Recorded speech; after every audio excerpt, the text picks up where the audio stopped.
镜头来到上北，伫咧台北文山区景华街128巷，昨是连续发生2起土石落落的状况，目前已经先跳21户，有计还阁跳20户。另外，伫咧新北市市嘛发生崩山，龙水署是发布警戒，提醒民众要爱注意。 这边呢是我们禁区的重点所以可能你们要角落了。社区大门口工程人员进出的连警方、军方甲台北市副市长李树传统到场，受低压带加上东北季风强版效应影响，台北市文山区好些行人发生边坎崩塌。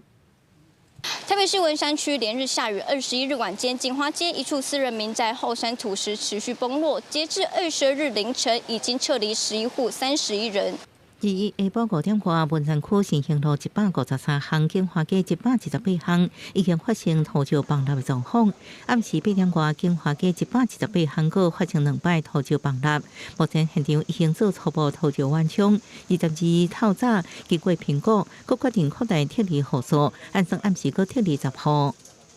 它的土壤含水量确实很高。那我们现场看了一下，它有一些 土岩界面的问题，确实上面有些土方确实还是属于松动的，只能等这次雨停了以后来做那个后续的一个处置。那目前我们会先做紧急的处理。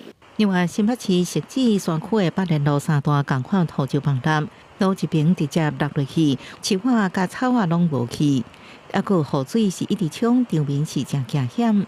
汐止市区空宁街接近福德一路早起，因为一直落雨，边坎土石崩塌，市外真侪土沙拢厝甲车路，交通大受影响。区公所撤离人员2户达人。龙水虽然发布土石流红色警戒17条，黄色警戒171条，大雨一直到翡翠水库集水区，按算自中到12点开始调节性放水。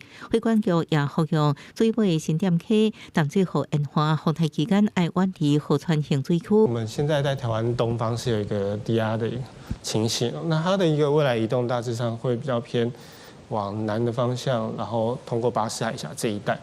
那它的一个强度部分的话，的确是有机会在增强的一个趋势，有可能增强到热带性低气压。气象处研判，目前伫台湾东北边海面有新一波低气压豆豆咧刷震动，是不是加速风台要继续观察？暗过落山有可能豆豆离开台湾，行向巴士海峡，是不是造成影响？要搁继续观察。记者综合报道。